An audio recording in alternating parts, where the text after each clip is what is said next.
Alabama in his string vest, and a chap comes along and said, would you like to buy this house before it falls down? And why don't you let me lend you the money? And is this chap who says this, is he a banker? Oh, no, no, no. He's a mortgage salesman. His income depends entirely on the number of mortgages that he can arrange. So his judgment to arrange mortgages is completely objective? Completely objective, yes, absolutely. It would. Yes, yes. And what happens next? Well, then this debt, this mortgage, is debt, is taken, bought by a bank and packaged together on Wall Street with a lot of other similar debts. Without going into much detail about what is actually... Without going into any detail, no, it's far too boring. And so this is put into a package of debt, and then it's moved on to Wall Street, and it's extraordinary what happens then, that somehow this package of dodgy debts stops being a package of dodgy debts and starts being what we call a structured investment vehicle. And SIV? An SIV, exactly, yes. Yes, I see. And then someone like you comes along and buys it. I buy it, yes, and then I will ring up, I don't know, somebody in Tokyo and say, look, I've got this package, do you want to buy it? And they say, what's in it? And I say, I haven't got the faintest idea. And they say, how much do you want for it? And I say, $100 million. And then they say, fine, that's it. And that's the market. And presumably, this package, I mean, that kind of thing can happen several times to the same package. Possibly, yes. And every time it does, of course, then you, or someone like you, will get a fee and a markup. And a profit, yes. And so well, you can't expect us to do it for nothing. It's hard work, maybe. In view of the fact that in these packages is a lot of dodgy debt, what is it about it that attracts the financial, risk taker? Yes, well, because these hedge funds, as they're called, which specialize in these debts, they all have very good names. You mean they're responsible companies? No, I don't know. It's nothing to do with their reputation. They have actually very, very good names. The names they think up for them are very good. I'll give you an example. There's a very well-known American Wall Street firm called Bear Stearns, who have two of these hedge funds which specialize in these mortgage debts. And they lost so much money, lost so much of its value, that Bear Stearns announced that they would have to put in $3.2 billion into one of the funds to try and keep it afloat. $3.2 billion? $3.2 billion, yes. And even then they said the investors couldn't get any money out of it and they were going to let the other fund go.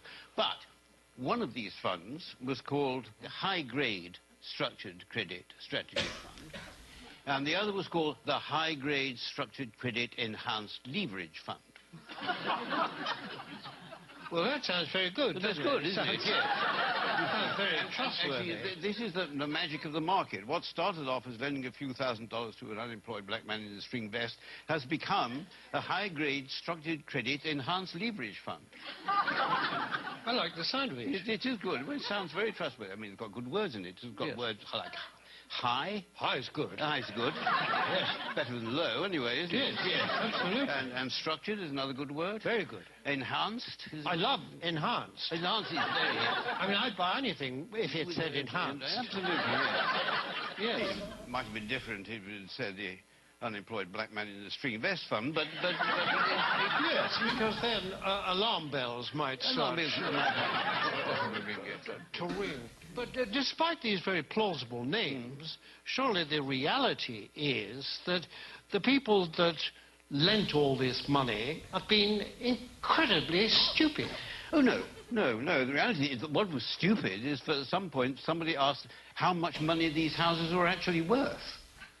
I mean, if they hadn't bothered to ask that question, then everything would have gone on as perfectly normal. But unfortunately, they did. I see, but now, you see, people are saying the crisis is likely to turn into financial meltdown. I mean, can that be avoided? It can be avoided, provided that governments and central banks give us, the financial speculators, back the money that we've lost.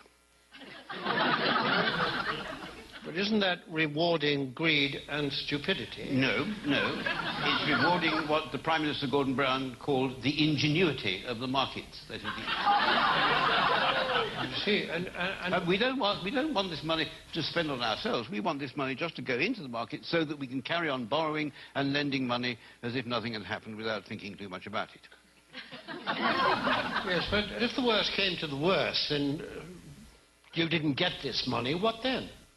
Well, then there'd be another market crash, and then I would say to you what people like me always say, that it's not us that will suffer, it's your pension fund.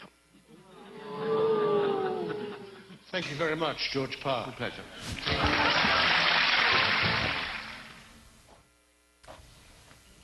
It's one of those cases where it's more than life imitating art. They were far ahead. Now, before I go any farther, let me say something that you might think of as being kind of controversial.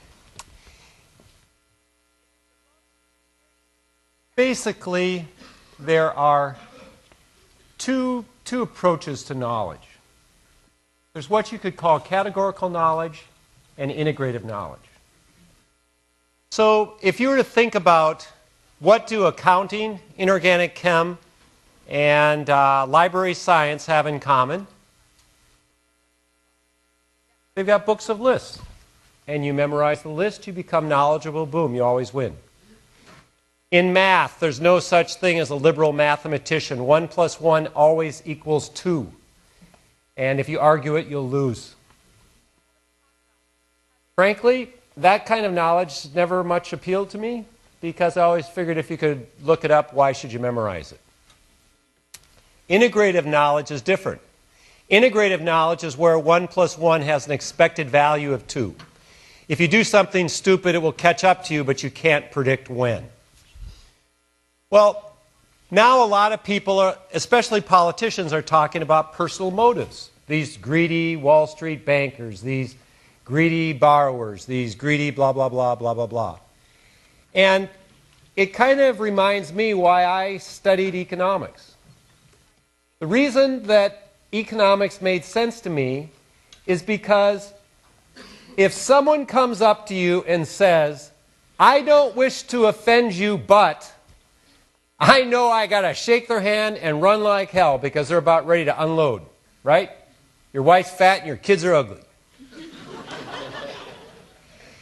And if someone comes up to me and says, Mark, it is not the money, it's the principle of the thing.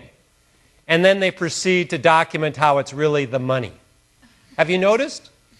Nobody ever comes up and says it's not the money, it's the principle. Let's forget the money. They never forget the money.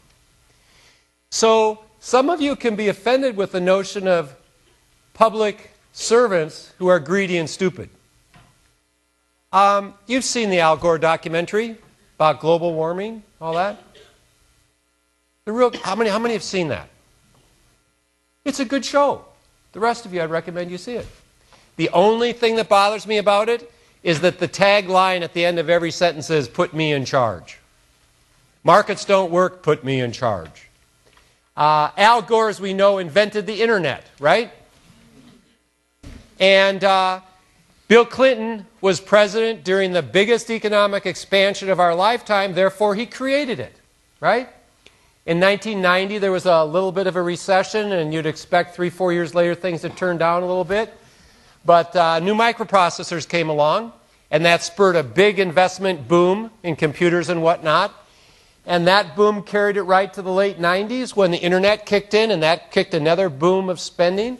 So probably Bill Clinton created fast microprocessors and the internet too. When I was a kid in Minneapolis, there was a weatherman, Barry Zavan the weatherman. And every day that was a nice, bright, sunny day, like the 3 days of year it was bright and sunny in Minneapolis, Barry Zavan would get on TV and say, now, didn't I bring you good weather today? And when it rained, he just talked about the weather. But when it was sunny, he brought the weather. So think about this when you see the next politician get on TV and say, I'm going to, we're going to together fix the economy. It's very interesting. In San Diego County, the mayor of San Diego called a press conference and announced a moratorium on home foreclosures.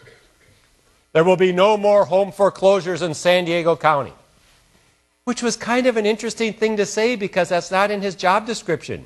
He has no legal authority to intervene in private market transactions. And then he continued to say, these people can't afford the homes. We can't afford to bail them out. The federal government has to buy these homes and give it to the